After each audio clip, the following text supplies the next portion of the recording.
dit, bon, toi, juste aller les députés. Nous autres, l'Organisation du Québécois, c'est l'hiver dernier, on a eu l'équipe intégrée sur la sécurité nationale. Moi, j'avais jamais entendu parler de cette maudite affaire-là. Ils sont débarqués chez nous, tu sais, j'étais le felkisme réincarné. Et là, ils ont commencé à me poser des questions, puis ça, puis ils me disaient, ça pourrait pas être Pierre Falardeau, le nouveau chef du FLQ? Je dis, mais ils sont en train de virer fou? Mais ils ont arrêté. Ils ont rencontré des dizaines et des dizaines de militants indépendantistes. Ça n'a été su à peu près de nulle part. Des interrogatoires musclés. Ils ne sont pas fait torturer, là, mais tu sais, des kiris, puis on sait que c'est toi. René, lui, il a refusé de les accueillir chez eux. Ils ont surveillé sa maison 2 jours de temps.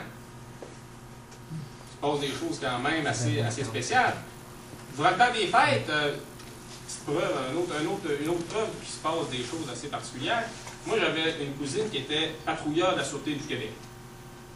Partie de Noël, elle commence à me parler de tout ça, puis elle me dit, elle me parle de ses nouvelles fonctions. Puis maintenant, elle est dans l'équipe intégrée sur la sécurité nationale. Ceux qui étaient venus me voir quelques mois auparavant, plusieurs mois auparavant. Elle me dit, ils m'ont recruté, c'était juste après qu'ils étaient venus chez nous. Elle me dit, la première rencontre que j'ai eue avec, puis là, passer de patrouilleur à enquêteur sur la sécurité nationale, me semble qu'il doit y avoir des préalables. Elle me dit, la première rencontre que j'ai eue avec mes patrons, c'était pour parler de toi. Tu as fait l'objet d'une enquête. Tu as été pacté, fait qu'elle parlait. C'est pratique, Noël. Elle me dit, tu as fait l'objet d'une rencontre au plus haut sommet des services secrets canadiens. T'es la principale menace au Canada. Ils vont me laisser pousser une barbe et ils vont m'envoyer un certificat de sécurité. Ils vont m'envoyer dans des espèces de prisons secrètes d'Ontario. Mais n'importe où de faire l'Ontario, donne trop place. Mais c'est ça, tu sais, ça pour dire, faut pas être naïf non plus, là, sans verser dans la théorie du complot. Il faut faire la part des choses. Mais c'est sûr que si, depuis quelques temps, ça va un petit peu moins bien pour nous, les indépendantistes, on est quand même encore très solide. Hein. Ça, je faisais remarquer à Gilles Proulx aujourd'hui. Les derniers sondages nous donnent à peu près 40-45% pour le oui avec la question dure. On ne sonde plus la question molle. La question dure, avant, c'était 30-35% qu'on obtenait. Là, on obtient 40-45% pour la question dure. Ça veut dire que si la question molle, on la testait encore, pour moi, c'est quoi, 50-55%?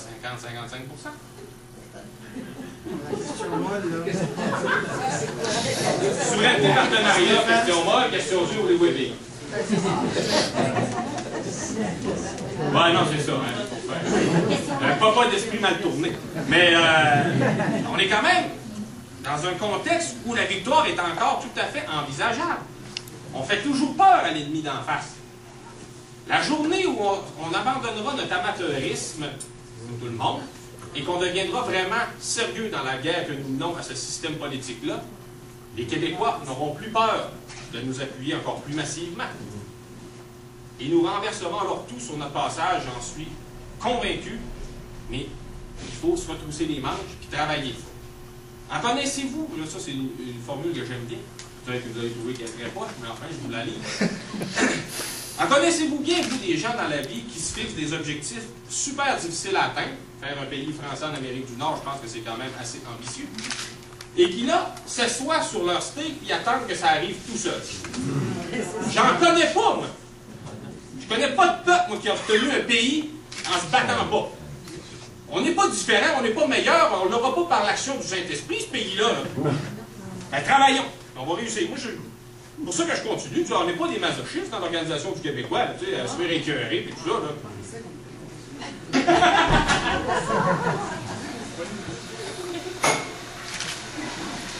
D'ici jeudi, on va voir les rapports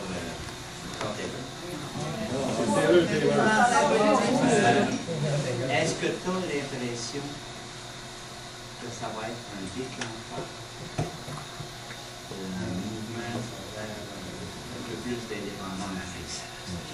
Parce que là, si on en juge ce qui est écrit dans le Gazette, moi, en tout cas, j'ai l'impression que ça va se passer un partage. Qui va faire en sorte qu'il va y avoir une espèce de mouvement vers la gauche.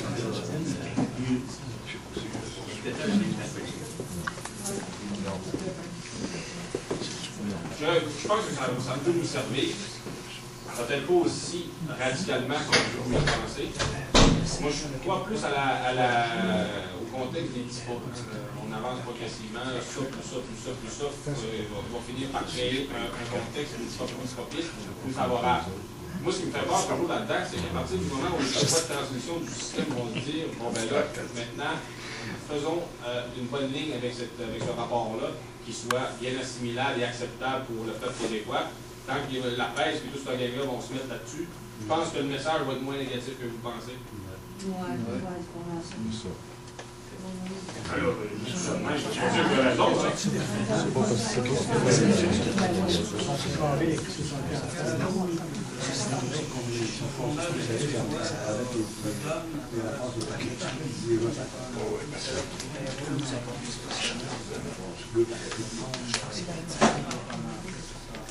j'aime tout le monde.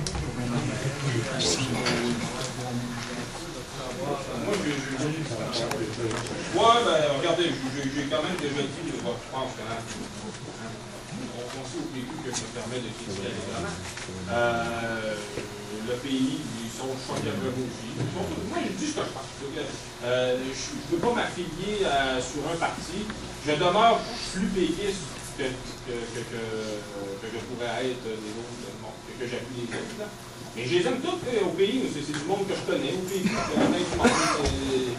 Je pense que le rôle du Québécois, c'est pas vraiment de se mettre de devenir la courroie de transmission d'un parti, surtout que là, ça devient de plus en plus éclaté, ça devient de plus en plus délicat pour moi, je me fais taper ses doigts allègrement. Fait que moi, notre rôle, on continue de miser sur la diffusion d'informations qui pourront servir les indépendantistes. Puis au PQ, ils les utiliseront comme ils voudront, puis au pays aussi. Puis ça, notre rôle, nous autres, c'est vraiment c'est l'enquête. Quand on parle de militantisme de terrain, ben, nous, on envoie notre monde du RRQ, ça fait que c'est pas un parti politique. Ça fait que le RRQ peut aller avec le pays, peut aller dans l'activité du PQ et tout ça. Moi, le PQ, je les trouve trop souvent, je les trouve trop timorés. Je voudrais qu'ils deviennent plus vigoureux, plus courageux. Au pays, je trouve qu'ils ont mis la charrue devant les deux. Avant de t'embarquer sur le champ de bataille, ici on parle des élections, avant de te garocher dans les élections, il faut que tu éleves ton armée. Eux, ils ont sauté sur le terrain électoral sans armée. Ils se sont fait discréditer, ils ont discrédité les purs et durs, parce qu'ils ont obtenu 1,4%. Fait que là, le monde dit, bon, c'est fait tort mouillé, ça, vraiment. L'Organisation du Québécois, je sais, on a quand même quelques petits outils, puis même si un jour l'idée nous venait de faire un parti politique, je trouve qu'on serait dans le foutu. Le pays partait avec 3-4 de chute. Puis je les aime, là. Non, mais attendez, par là, quand il y a des bonnes idées dans un discours dans l'autre, ça va. Non, mais c'est sûr. D'accord, Mme Marois, elle a quand même eu une bonne ligne. Elle a dit, bon, on pourrait essayer de tenter de faire peut-être quelque chose qui nous ferait nous rapprocher les uns des autres. Bravo. Je ne sais pas si c'est ça que dire, mais ça a peut-être une bonne ligne. Oui, moi, je vais dire bravo parce que je parlais justement avec mon amie Diane, elle a dit que je suis là-dessus. Parce que moi, je suis assez radicale aussi. Puis si on en fait un, on n'en fait pas, la zone grise. Et, bravo, je dois m'abonner aux Québécois. Je trouve que ça prend un aliment en quelque part pour qu'on exprime nos idées. OK, ça, c'est certain, certain. Et puis, moi, j'ai un côté petit peu autochtone et je vais te dire une chose. J'ai un ami qui était spécialiste. Puis on est des métis blancs autochtones. Puis il disait, faites n'importe quoi, mais réveillez pas l'ours qui dort. Quand il réveillait les cris, dont un peu la nation autochtone, il faisait 800 000 de raquettes, il massacrait tout le monde qui remontait. Parce qu'ils veulent faire, c'est surtout pas nous réveiller. Hein? Surtout pas, parce qu'on va massacrer nous aussi au sens figuré. Autre affaire, moi, tous les matins, je marche avec mon chien, puis je me dis, qu'est-ce qu'on a tant au Québec et c'est important parce qu'on s'acharne sur nous. Tu t'acharneras-tu sur des gens qui n'ont pas de valeur? Ben non, on ne mettra pas du temps. Qu'est-ce qu'on a tant qu'on ne comprend pas? Ben toutes les richesses naturelles. C'est quoi nos vaches à lait? L'Hydro-Québec. Moi, là, quand je les entends qui veulent dire on devrait vendre ça aux Américains, on fera 235 milliards, on réglera tout, puis on va-tu se faire monter les tarifs? C'est nos vaches à lait. Quand est-ce qu'on va comprendre qu'on a une grande richesse? Puis selon l'histoire, là, hein, qui qu'on a tassé quand ils sont arrivés? Les Autochtones qui avaient une grande richesse. Qui sont en train de nous tasser parce qu'on n'est pas capable d'être debout? Bien, toute l'autre gang qui arrive. On va-tu finir par le comprendre? Toutes les richesses naturelles, c'est à nous autres.